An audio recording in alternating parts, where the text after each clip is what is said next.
They're both necessary and needed and available. The first IT certifications that came out in the early 1990s were vendor specific. Novell, Cisco, Microsoft. IT certifications were part of training programs. They wanted customers to buy training materials, attend training classes, and as a result, the trainees would demonstrate their knowledge and then get a certification. That's where the concept of IT certifications originated. There were only vendor-specific certifications. And you said Novell NetWare, that's it. That is the land that dominates the United States. So I have to become a Novell NetWare CNE. Boy, it's so long since I've thought of that. Certified Netware Engineer. That was the hot certification.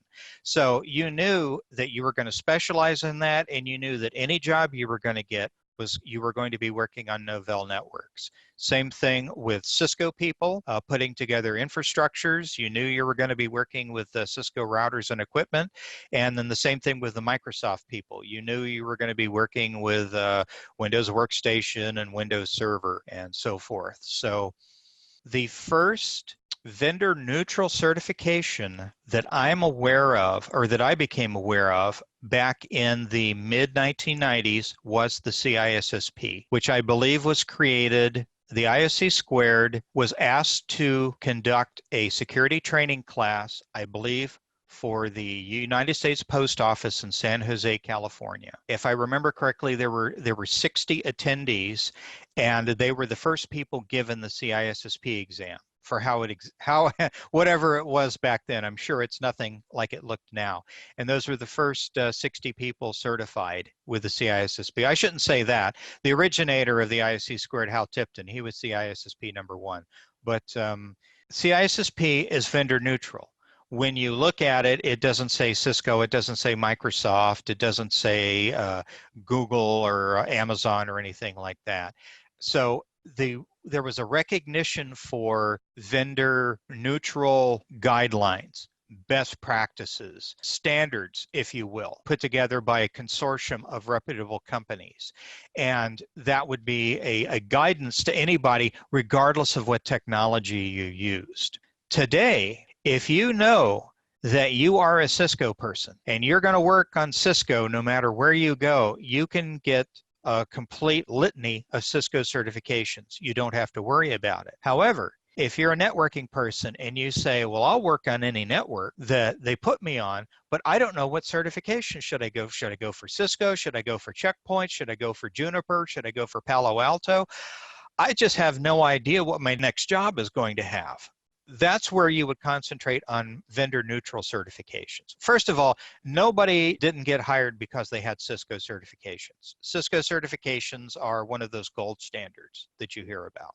So go for the CCNA, the CCNP, you're fine with that. That's never going to count against you. Then you get hired into a company that says, well, we don't use Cisco firewalls. We use Palo Alto firewalls. Great. Get Palo Alto certifications then at that point. More vendor certifications. But you can start off, when you're just starting off, concentrate on the vendor neutral certifications. All of the CompTIA certifications, all those funny certifications with the plus after them, Security Plus, Network Plus, A Plus, they're all pretty much vendor neutral. They're supposed to be. Most of the security certifications are also vendor neutral. There's also cloud certifications that are vendor neutral. They're very high level certifications. You can get them and then you're still not going to know how to work with actual hands-on cloud technology. For that, you have to get the vendor specific cloud certifications. Once again, nobody ever didn't get a job because they had AWS certifications. AWS dominates the cloud market. If you do not know, should I be a Google Cloud guy? Should I be Azure?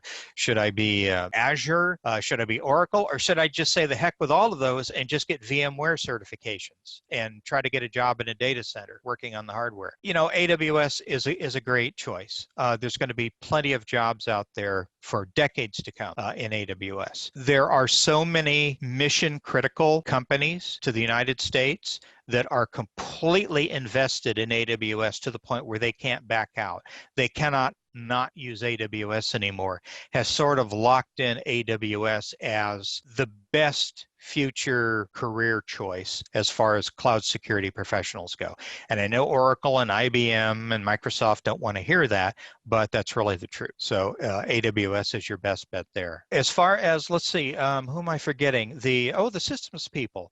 Microsoft certs versus Red Hat Linux certs. Do you think there's more job opportunities for somebody with Microsoft system certification or Red Hat Enterprise system certification? I think Microsoft has Red Hat beat out there. However, there's a lot of places where you might decide I'm going to specialize in Red Hat Linux, and I'm just not going to work in a Microsoft environment. They might have Microsoft hosts on there, but your certifications are going to be mostly in the Linux world. There's vendor neutral Linux certifications, just as there's vendor specific certifications.